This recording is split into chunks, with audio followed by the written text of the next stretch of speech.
has put forward. Maria, over to you. Thank you, Michael, for the introduction. Well, I'm going to present the next debate, which I think is going to be also very difficult. I'm going to present this case. Please let me know if you can see the slides.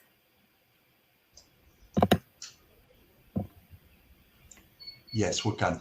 Yeah, okay. So this case is about a 19-year-old male who was an elite rugby player at the international level. He was training at that time 14 hours per week. He came to the clinic because he complained of fever, which started 48 hours before. And he had also chest pain, not with a pleuritic element. So some tests were run, and as you can see, troponin T was quite elevated.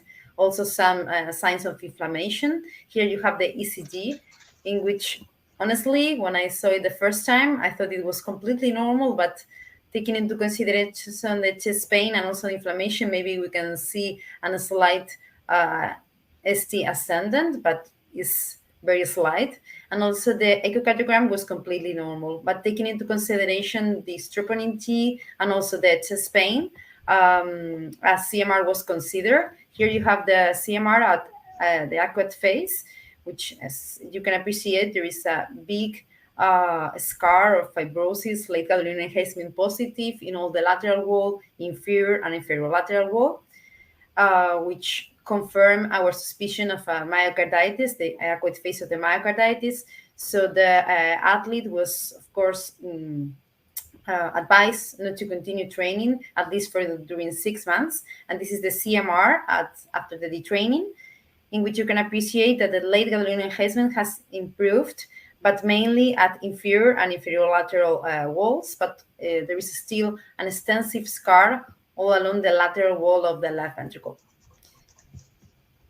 Here, the ejection fraction was completely normal, and some CPET was performed. And as you can appreciate, the oxygen consumption was normal, not very high for an elite athlete, but we have to consider he was a rugby player and he was trained during 6 months. He achieved 96% of the maximal theoretical heart rate, so it was a maximal exercise test. There was no ectopies, and the Holter showed no complex arrhythmias and no conduction disturbances. Now I'm going to open this case for debate. Would you clear this elite athlete for competition now? And for this discussion, we have two excellent discussants, so gladiators, as Michael said. The first is Alexander Sorsi from University of Sapienza, who's going to try to convince us to be prone to allow this athlete to compete. And the second is Viviana Mastrini from the University of Padova is Alexander Sorsi, and from University of Rome, Sapienza, it's Viviana Mastrini, who is going to convince us to not allow this elite athlete to train and also to compete. So please, Alexander, if you're going to... So we do the poll first. So let's see if what our audience... Sorry. First, let's vote. We're going to have like 60 seconds for the vote. So would you clear him for competitive sport with essentially all that scar left in his left ventricular wall, despite the fact that it seems that at least on initial tests, after the inflammation has resolved and 6 months have gone by, that he doesn't have any significant symptoms, normal function, and no arrhythmia? Let's see what people think. So we seem to be getting... It seems it's more clear now than the other case. Let's see. It seems.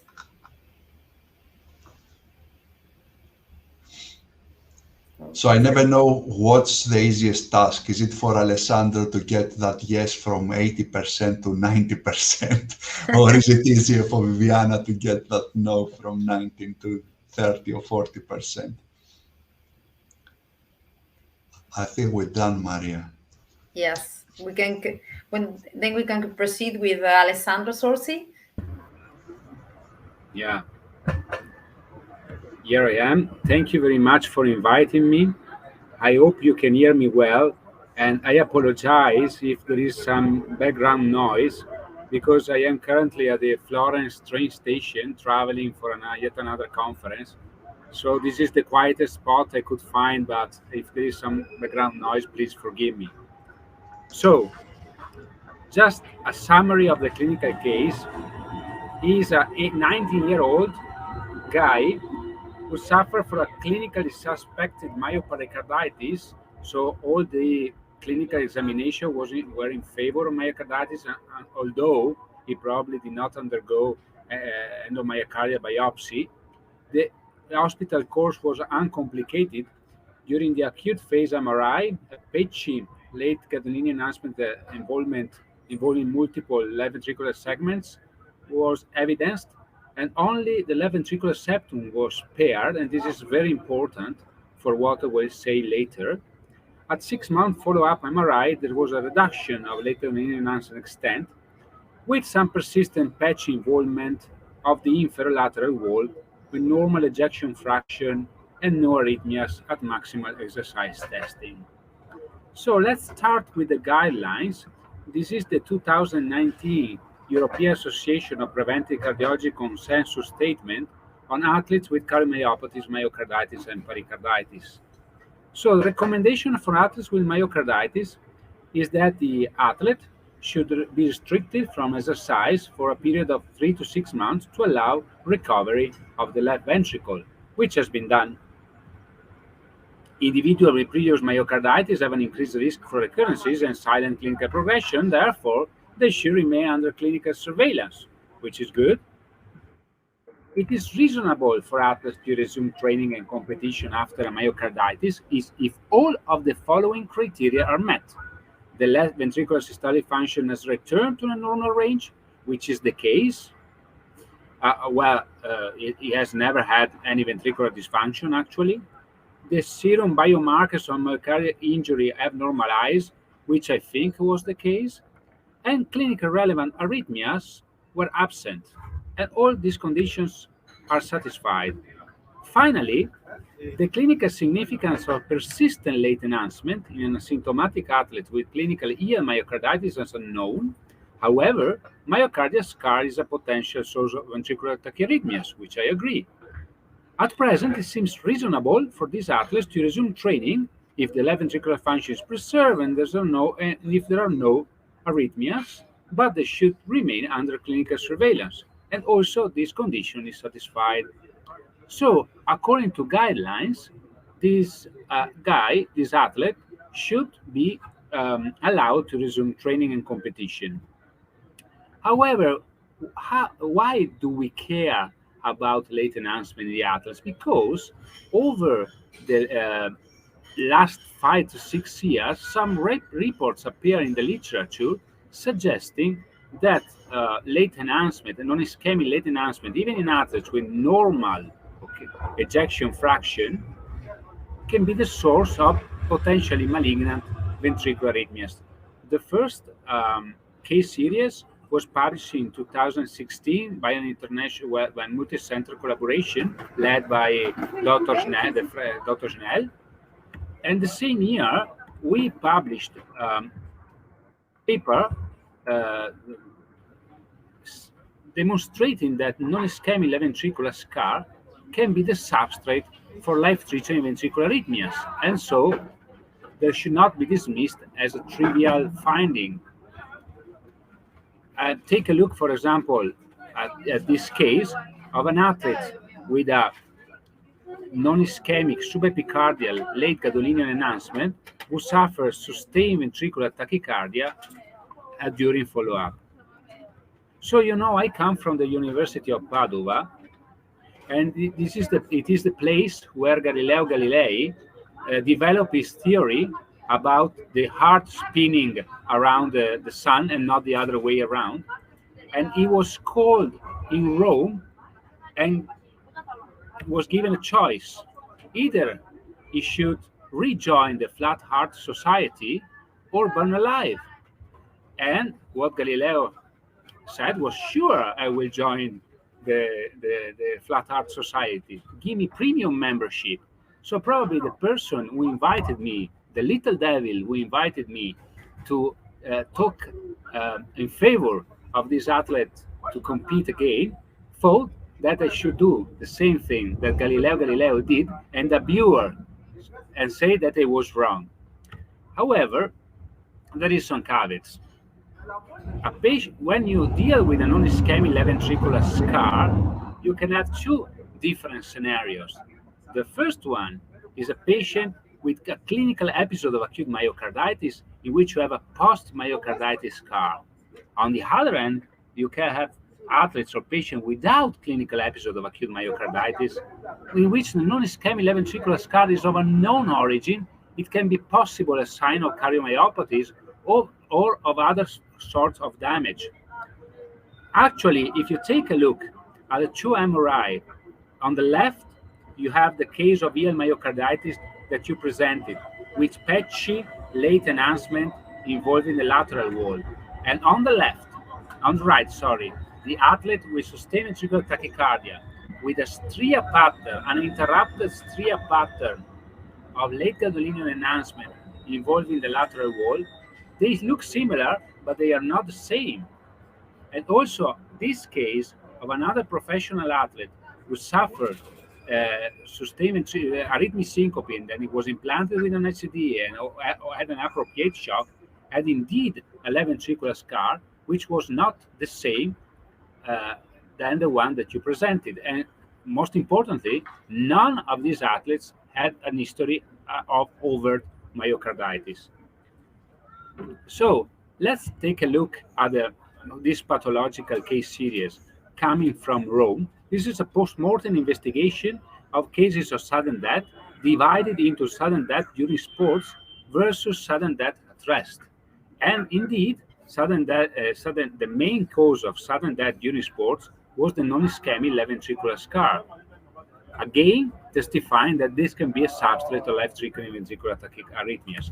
However, if you look dig deeper into the results, you will see that in all these cases, right ventricular involvement in the form of small fiber fatty replacement foci was present, suggesting that this was not a post-myocarditis scar, but rather a left-dominant arrhythmogenic cardiomyopathy.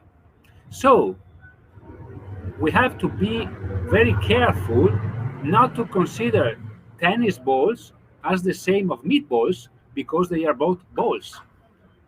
Post-myocarditis scar and idiopathic non-ischemic scar are not the same, and we cannot use a paper on non-ischemic idiopathic non-ischemic left ventricular scar as a surrogate for post-myocarditis scar, even if this can be one of the causes. So we have to consider the evidence of people with an ill myocarditis.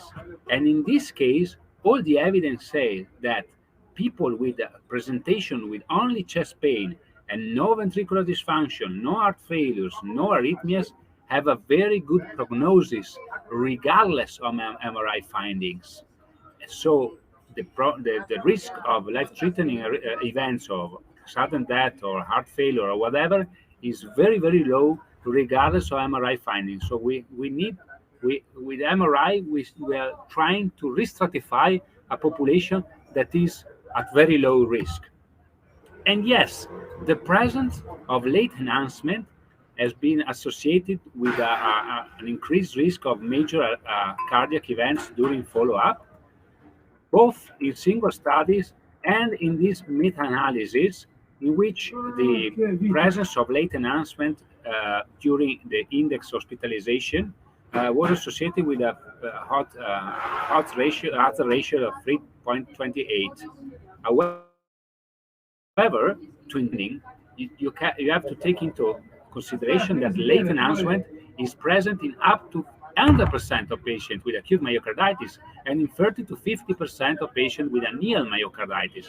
So the positive predictive value, although there is an association with the prognosis, the positive predictive value is very low. Cardiac MRI in those studies was performed during the acute phase, when late enhancement largely reflects myocardial inflammation rather than fibrosis. And the endpoint of these studies is very composite, sometimes also including just ICD or pacemaker implantation. Why no data are available for the arrhythmic endpoint only? Perhaps because the number of events was very low. And the study population is heterogeneous, including patients with heart failure and whatever, a presentation, and is not limited to young athletes, healthy athletes with uncomplicated course and no residual ventricular dysfunction, as was the case.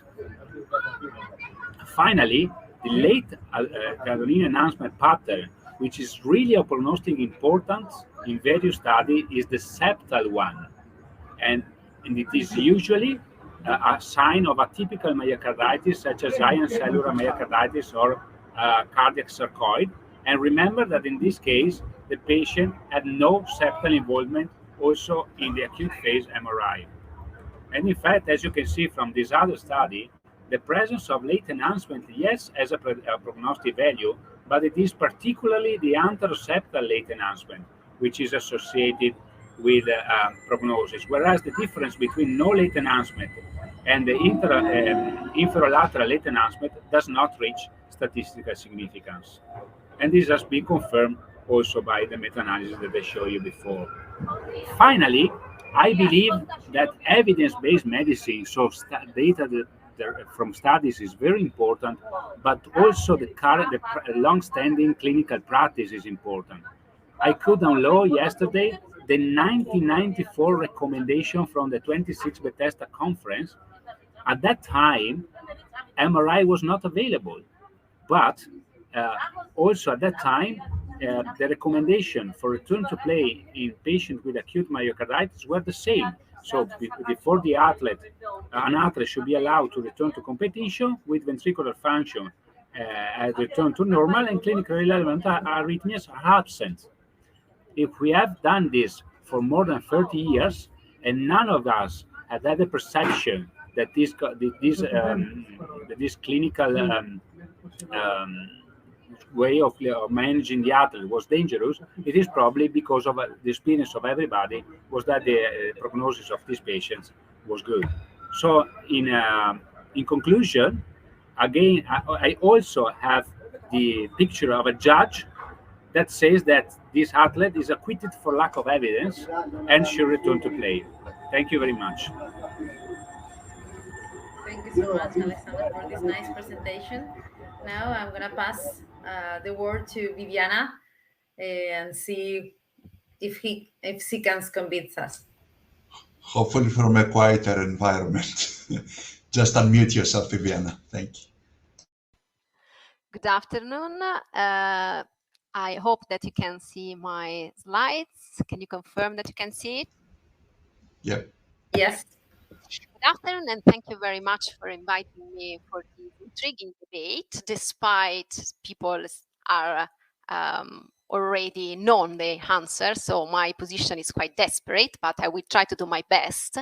And despite Alessandro gave an amazing talk, when he discovered that he had to do this talk, this was his face. So he was not so happy to support the proposition, because Alessandro is known to look for substrate of ventricular arrhythmias.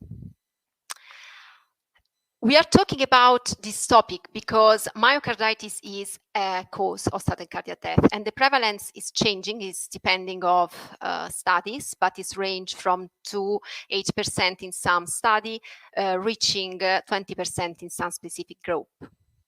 And I'm going to do my talk, try to answering to 3 questions related to this case. The first one is, if does LGE carry worse prognosis per se? Does LGE has a worse prognostic significance per se? So if you look through the literature, there are several studies reporting that the presence of late enhancement has prognostic information. This is a study from 2012, and more than 200 patients with biopsy-proven myocarditis were enrolled, and these patients underwent to CMR as well. After a median follow-up of 4.7 years, the presence of LGE was the best independent predictor for all-cause mortality and cardiac mortality. So just the presence of LGE has some significance. This is another study enrolling 400 patients with suspected myocarditis, and the median follow-up in this case was 4.3 years, and they reached the same conclusion. So a normal scan carried good prognostic information, while an abnormal scan, an abnormal CMR scan, carry worse prognostic information. And for abnormal scan, the author referred to abnormal function, increased volume, or tissue characterization changes at late enhancement. This other study adds something more, is from Grani from 2017, because they do not just test the presence or absence of LGE, but also the extent and the distribution of the late enhancement. In this case, 670 patients with suspected myocarditis were enrolled, and the follow-up was again 4.7 years. And what they found again is that a normal CMR corresponded to a good prognosis, that the presence of late enhancement doubled the risk of MACE, that the septal and mid-wall late enhancement showed the strongest association with MACE. The extent of late enhancement as an important information for the MACE. And interestingly, they found that the patchy distribution portended to near 3 times increase of risk of MACE. And if you look to our cases, you can see that actually the late enhancement can be described as a patchy. We can observe a lot of patchy area, subepicardial, from the base through the apex. The amount of scar was quite important in this case. And the fact that the 6 months was less than the acute event, I suppose that in the acute event there was edema that was resolved after 6 months.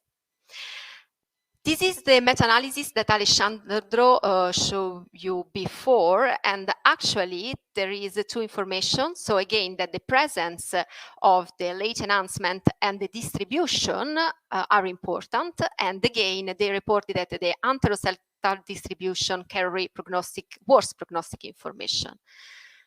This is another study, and reporting the role of the follow-up, because so far we have analyzed the prognostic role of the baseline scan, but what is the meaning of the late enhancement detected at 6 months follow-up? In this study, they observed different scenarios, and they observed that at follow-up, the edema in the majority of the case was resolved, and the presence of late enhancement was associated with worse prognosis. And again, they found that the mid-wall septal pattern has the worst prognosis.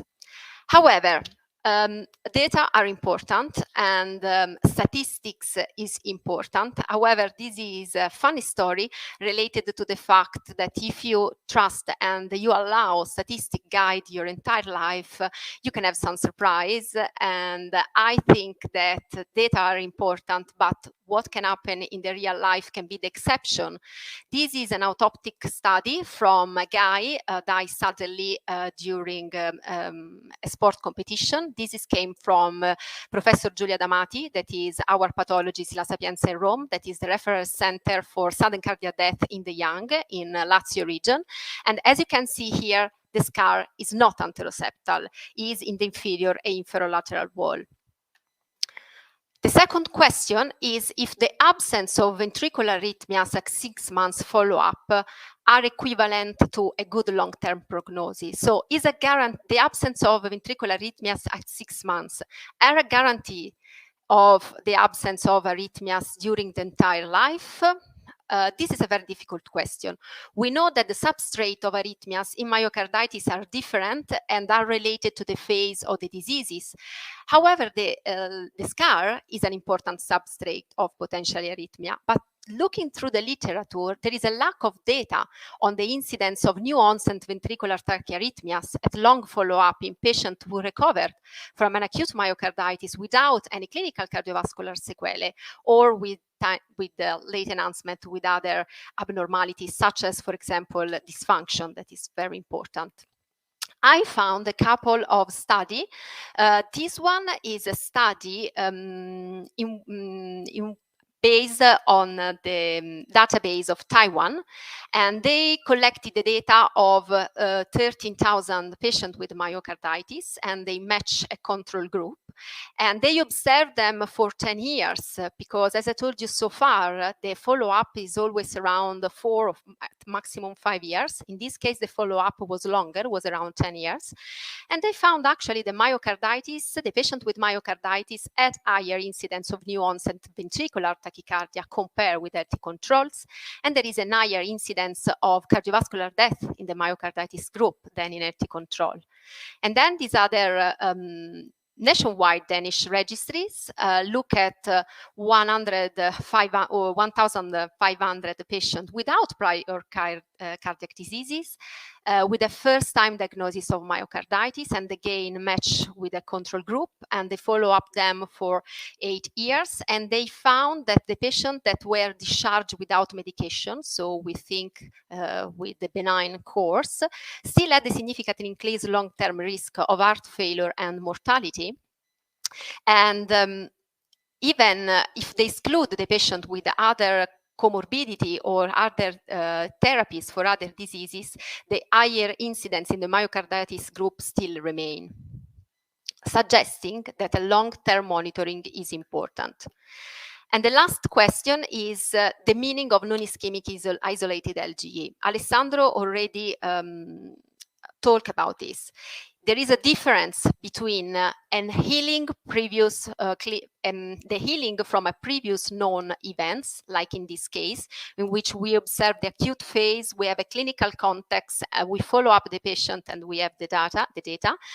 So in this case, we need just to rule out that there is a not phase of a cardiomyopathy, but otherwise we can follow the natural history of myocarditis. And we need to make a difference between isolated non-ischemic late enhancement, in which it's very important to distinguish between a previous myocarditis versus a cardiomyopathy. Because in daily clinical practice, sometimes happens to find this isolated late enhancement at the basal lateral wall, and this is not so rare. It happens quite often if you work in the CMR, but this isolated left ventricle scar in the basal wall, we know that is found quite often, and when it's just one segment, we are quite convinced that it's benign. It's very different the picture that Alessandro showed you before, where the extent of the subepicardial late enhancement is much more extended and carries prognostic information.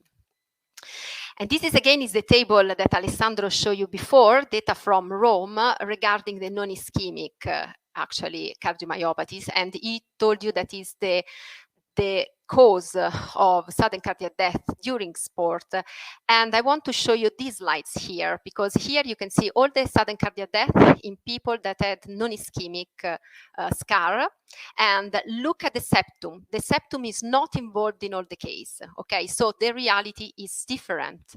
And another important information is that in this case, in this series, 2/3 of the patient had chronic inflammatory infiltrates with group of residual cardiomyocytes in the area of scarring, suggesting that inflammatory pathologies is important probably in the progression of the diseases. So to conclude my presentation, and we go back to the recommendation, guidelines, both American and the European, are agree that you can consider to return to play, including competitive sport, if you have normal left ventricular function, no complex and frequent arrhythmias, and I would like to underline the fact that it needs to be documented in an exercise stress test and alter monitoring, including exercise stress test, without ongoing inflammation, edema, and biomarker. And regarding the late enhancement, the ESC, the latest guidelines, say that the late enhancement should be absent, while the American reported this statement, so that it is unresolved whether resolution of myocarditis-related late enhancement should be required to permit return to competitive sports. And the class is 2A level of evidence C, And what Alessandro showed you before, it came from a previous document that actually is a recommendation for participation in competitive sports. And he told you already that actually the significance of late enhancement, isolated late enhancement, is unknown, and then myocardial scar can be a potential source of ventricular tachyarrhythmias and require surveillance. So back to the question, if we would you clear for competitive sport, I should say no, Alessandro should say yes, but the truth is not so easy because we have some gap in the evidence. So probably the answer, as you say, will be yes, but in very, very important the periodic follow-up because we don't know really which is the history of this patient at long-term follow-up. Thank you very much. Thank you so much, Viviana.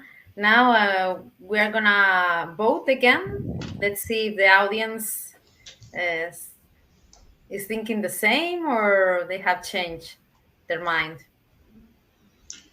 So exactly the same question. Would you clear that individual, having heard Alessandro and Viviana put their yes and no argument forward, or not for competitive sport? So as a reminder, he was an asymptomatic individual at 6 months at least, with no evidence of arrhythmia, but to be honest with you, quite extensive myocardial scar. And I've got a question for our speakers afterwards. But let's see what the audience says. So remember, we were before 82 versus 18%. So Viviana needs a small increment in order to win. So let's see. For the time being, you're winning, Viviana. Let's see. Okay, so we'll just give you a few more seconds. And thank you very much, all of you, for putting your comments and questions, and we'll discuss them in just a second because we do have quite a bit of time after we finish the rebuttals for this particular debate. And I think, Maria, we're all done. Yeah, I think Viviana earns like 5% more, but it is still a yes. I'll have to declare Viviana as the winner, as she went from 18 to 23%, but obviously the 77% is still quite significant. Fantastic. So we move to our rebuttals then? Yes, Alessandro, please. Yeah, thank you.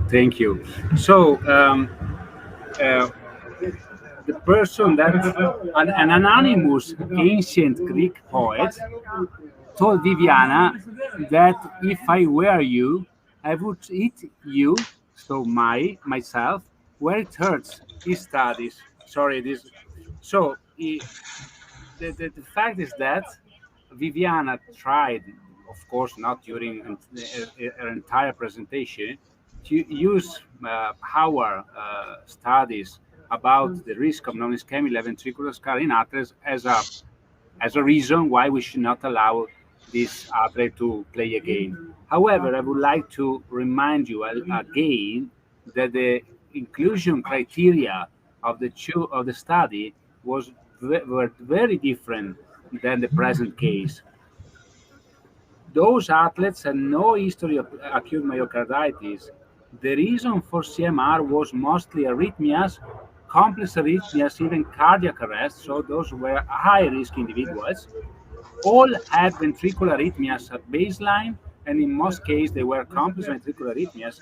And the late enhancement pattern, although I agree that also the case that you presented as a quite a stented scar, but it was a patchy late enhancement, whereas all our cases with suffered cardiac events during follow-up had a dense tria pattern. Also, this is a very important study because that Viviana presented, because if you take a look at the Kaplan-Meier analysis, it looks like roughly 50% of athletes, not athletes, of individuals with a previous myocarditis and persistent late enhancement had a cardiac events during follow-up, which is very, very, very much. And also, reading the study, there were 3 sudden cardiac deaths and 2 resuscitated sudden cardiac arrest, meaning that the risk associated with post-myocarditis scar is not zero. However, if you take a look at the results, 73% of patients fall in the green category. So 3 out of 4 patients with a previous myocarditis had persistent late enhancement. So the positive predictive value is very, very low. So the majority of patients will not have any cardiac events during follow-up. There are other predictors of events, such as the presence. The presence is one, but also the extent, the septal involvement, and lower ejection fraction. So my conclusions, from my clinical point of view, is that the non-ischemic left ventricular scar is a cause of life-threatening ventricular arrhythmias in the athlete, but the cause of such scar is not clear in the studies that address this topic. Athletes typically do not report a history of clinically over myocarditis. In our experience, all cases of left ventricular scar associated with major cardiac events had ventricular arrhythmias at exercise testing, even when evaluated in retrospect, so after the event, and a STRIA pattern of late enhancement. None had no arrhythmias.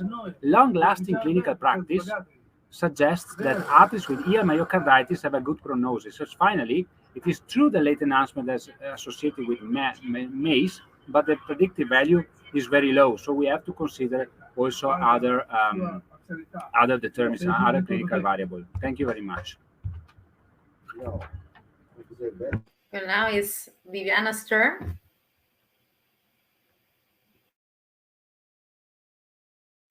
You are muted, Viviana. Unmute yourself, Viviana. Yes. I can't. Can you hear her? No. I think your microphone may have gone. You're muted now. Can you hear me now? Yes. What a disconnection of the microphone. So I told Alessandro that thank you very much for reminding your study that unfortunately I know really well, but I need data to support my difficult position, because the Maria chose a very difficult case, because actually there was even not a single PVT in this guy. So it's very, very rare case, actually. What I would like to comment is a statement that you said, so that in the report from Rome, in that study with the non-ischemic scar, there was fibroflate infiltration. I would like to just clarify that parts can be a replacement repair as well, so this is not specific. We can observe also in infarct, like for example, metaplasia. So what I really think that is important, and they underline in that report, is that we need to explore all the clinical context, all the family history, the ECG, as you know, and everything else. And I would like to close with a provocative question at this point, because if you don't care about the presence of the late enhancement at follow-up, because the patient has a normal ejection fraction, does not have any arrhythmias, why we perform a CMR with contrast? We can just do a CMR with without contrast, just to double check that the edema has gone with mapping and everything else, and do not perform the late enhancement, for example. That's a fairly good comment, because before we invite Andre and Christina back, what I'd like to ask both of you then, is there any threshold in terms of the volume of late gadolinium enhancement post myocarditis that will make you worried of Lynch in terms of exercise prescription? Or at the end of the day, is it the arrhythmia that we should be looking for? Alessandro, you want? Shall I start? Sorry, Michael. The audio just muted for a second. Can you repeat, please? So my question is there any volume of late gadolinium enhancement? Because I do get the point about the one pattern with the other. I'm not sure if I agree with that completely, but at the end of the day, is there any volume of enhancement that will actually make you think, well, maybe he doesn't have the arrhythmia that concerns me now, but I'll be more cautious? Or at the end of the day, is it symptoms, function, and arrhythmia? Yeah, I mean, this is a critical point. And I have to tell you that the only answers at this moment came from retrospective analysis of cases who suffered sudden cardiac arrest with an ischemic scar, and they all had at least 3 segments involved by the scar in the left ventricle. So the maximum we can say at this moment is that very small left scars involving one segment or more or less of the left ventricle probably are not associated with a significant risk of arrhythmias, but the threshold in terms of grams or percentage, etc., of late enhancement that is associated with arrhythmia event in athletes, it's still an unresolved issue. I cannot give you an answer. Also, the meta-analysis that we showed you before did not found an association with extension, but with the presence and with the location. So seems different, like, for example, from hypertrophic cardiomyopathy, when we are able to define a cutoff in this case. I agree. Okay. And can I just ask one more question before we invite our other speakers? In terms of, because Viviana is right, you were a bit lucky, Alessandro, in terms of he didn't have any arrhythmia, but in life, unfortunately, that's not always the case. So you will get a scar and you may have a bit of ventricular ectopy. What are you looking in terms of the arrhythmia that will make you think, well, I need to be more cautious here, or even stop him from competitive sport compared to let him continue? Alessandro, unmute yourself, please. Yeah, this is another tricky question. The quick and easier answer that I could give you is that if they are only single premature ventricular beats, I don't care. If there are more complex arrhythmias, then I'd be concerned. The reality is that I have seen a certain number of cases, also very famous ones, of athletes who suffer cardiac arrest related to a myocardial scar, and at exercise testing, only isolated premature ventricular beats were present. So, currently, I tend to be prudent if there are arrhythmias, even if they are not complex, and a large left ventricular scar.